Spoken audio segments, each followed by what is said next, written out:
Hello बच्चों, आज की वीडियो में हम बात करने वाले हैं क्लास 11। जैसे कि आपकी स्क्रीन पर दिख रहा है फाइनल एग्जाम में 2020-21 का जो कि हिंदी का पेपर है।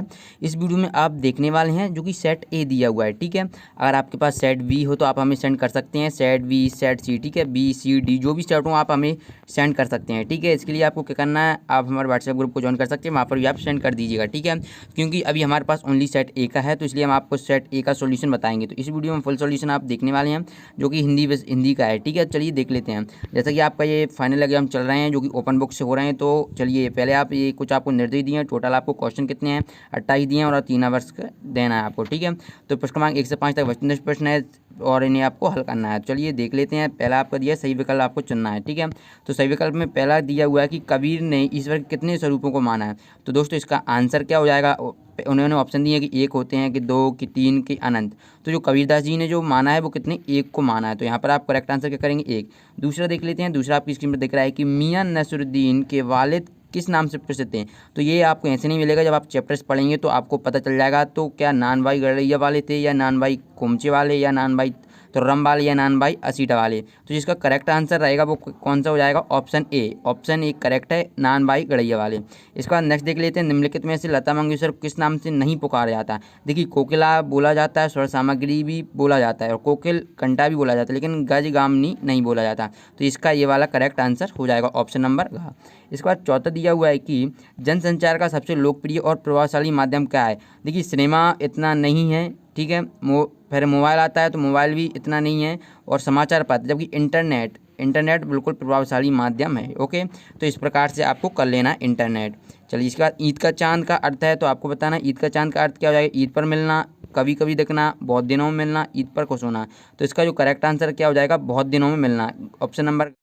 हेलो दोस्तों, पढ़ाई में डाउट आते हैं तो घबराएं मत, सबका सॉल्यूशन डाउटनेट। दोस्तों आप किसी भी सवाल में अटक गए हो या आपसे सॉल्व नहीं हो पा रहा है, बस आपको उस क्वेश्चन की फोटो लेना है, क्वेश्चन को क्रॉप करना और 5 सेकंड के अंदर आपको उस क्वेश्चन का वीडियो सॉल्यूशन मिल जाएगा। फिर चाहे आपका क्वेश्चन होमवर्क का हो, सीबीएसई बोर्ड का हो, यूपी, बिहार, महाराष्ट्र, राजस्थान, एमपी या फिर किसी भी बोर्ड का हो, चाहे IIT जी, नीट या क्लास 6 से 12वीं का सवाल हो, इन सब का जवाब मिलेगा डाउटनेट ऐप पर। या फिर कोई भी कोर्स का सब्जेक्ट हो, physics, chemistry, math, biology, science, आपके सभी सवालों का जवाब मिलेगा डाउटनेट ऐप पर। साथ ही आप डाउटनेट ऐप पर पढ़िए कोटा के best faculty sir GB sir, NG sir, Akanksha ma'am, Prince sir जैसे टॉप टीचर, यानी पूरी पढ़ाई अब डाउटनेट ऐप पर है। 3 करोड़ से ज़्यादा बच्चे डाउटनेट ऐप का पढ़ाई कर रहे हैं, तो आप भी जाइए और डाउटनेट ऐप को इंस्टॉल कीजिए। नंबर का इज करेक्ट रहेगा।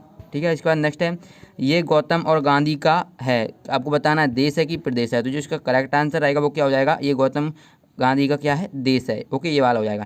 दूसरा दिया है कि बचपन से ही बड़ा बुद्धिमान था, तो आपको बताना है मोहन था या धनराम। तो मोहन था। ठीक है, तो आपको ये इसका करेक्ट आंसर मोहन कर देना है। इसके बाद नेक्स्ट है, श्रृंगार रस का स्थायी भाव है।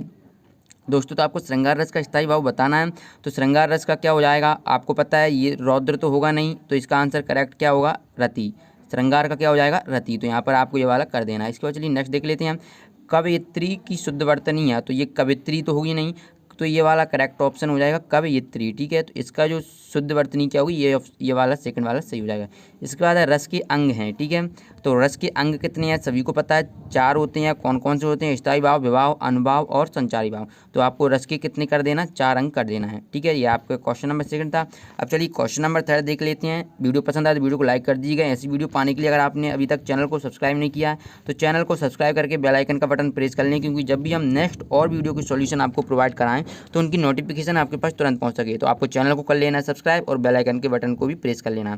इसके बाद नेक्स्ट है, मीरा की गुरु नरेश मेहता थे, तो ये आपको बताना ये सत्य है कि असत्य। तो ये असत्य हो जाएगा। ठीक है, दूसरा, धनराम बचपन से ही बड़ा बुद्धिमान था, तो धनराम बचपन से बुद्धिमान नहीं था, इसलिए असत्य हो जाएगा। तीसरा है, निरक्षर लोगों के लिए समाचार पत्र एक सशक्त माध्यम है, जब वो निरक्षर लोग हैं तो उन्हें समाचार पत्र का कोई माध्यम ही नहीं होना चाहिए, तो ये भी असत्य हो जाएगा। इसके बाद लोकोक्ति को कहावत भी कहते हैं। ठीक है, तो ये आपका जो आंसर रहेगा,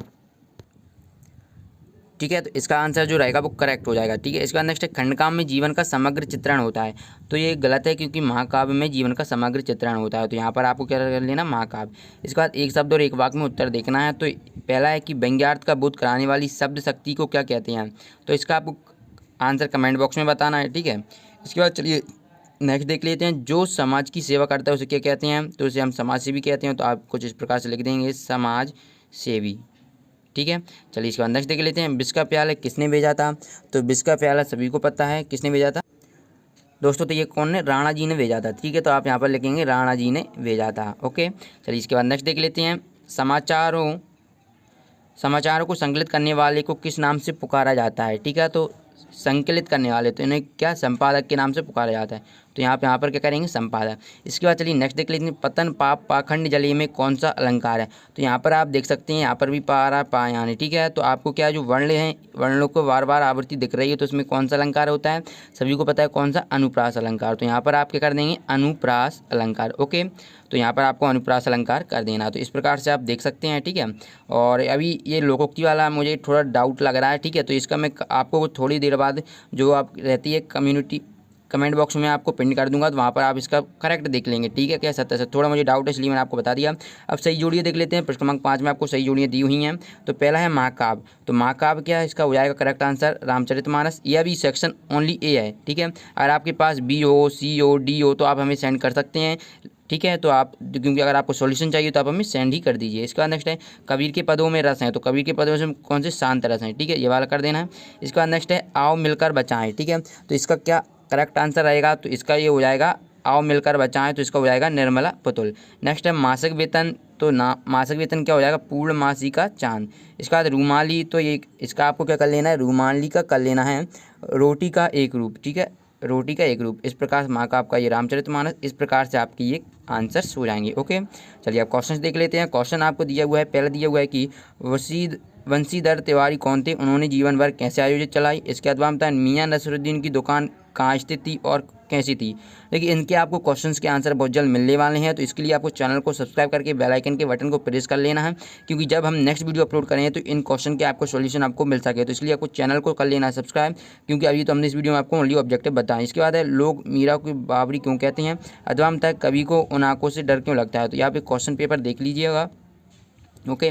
आई होप कि आपको ये वीडियो पसंद आई होगी। वीडियो पसंद आए तो वीडियो को लाइक करें, चैनल को सब्सक्राइब करें और ऐसी वीडियो पाने के लिए अपने दोस्तों के साथ शेयर करें। बहुत जल्द इसका फुल सॉल्यूशन आने वाला है, जहाँ जितने भी क्वेश्चन आपको दिए हुए हैं आप देख सकते हैं 14, 15, 16, 17, 18, 19, ठीक है। जितने भी क्वेश्चन हैं 20, 21, 22, 23, 24, ठीक है, 25, वैसे टोटल इसमें 27 क्वेश्चन स्टार्टिंग में ही बोल दिया गया था, ठीक है, 28, ठीक है। तो ये सभी क्वेश्चन आपको जो नेक्स्ट वीडियो में आपको मिलने वाले हैं। तो चलिए मिलते हैं नेक्स्ट वीडियो में, धन्यवाद।